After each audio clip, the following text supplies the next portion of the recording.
we did these M60. We cut them up and we showed you that they're fake.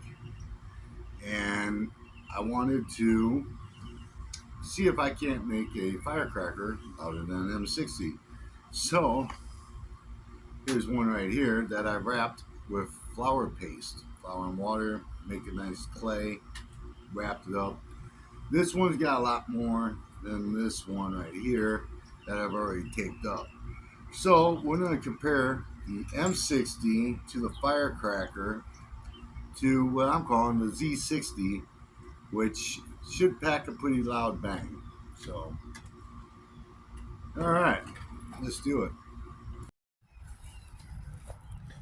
All right, I'm going to put the camera right here so you guys can really hear this blast just as loud as you can. So, here we go, M60 testing 1.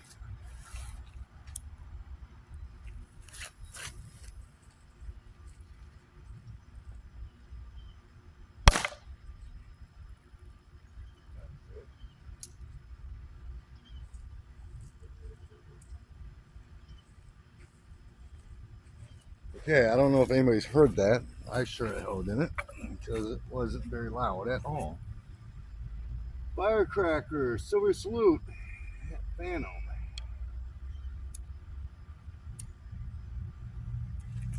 Which I already think's louder.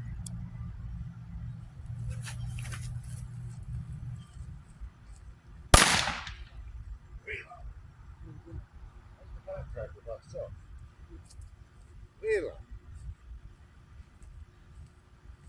I mean, I don't know if that was just a bad M60 or not, to tell you the truth.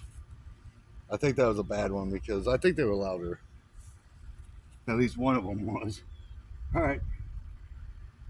Here is the Z60.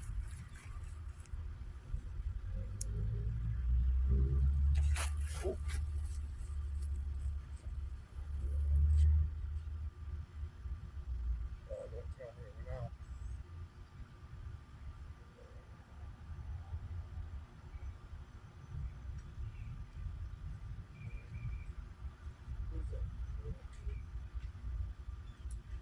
That didn't seem to work out, huh? I'm disappointed. So, I went ahead and taped this one up. It does give it this. In theory, this should be louder than a normal.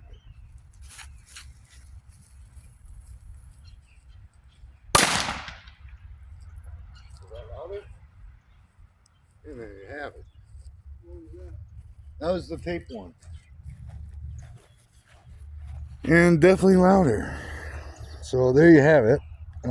Something must have happened when I put that paste on there. Don't use paste if you want to do it. Use some clay. But, well, that's definitely louder. The resistance made it louder. So if you want to make firecrackers louder, cheap way, masking tape. Have fun, guys. Be safe.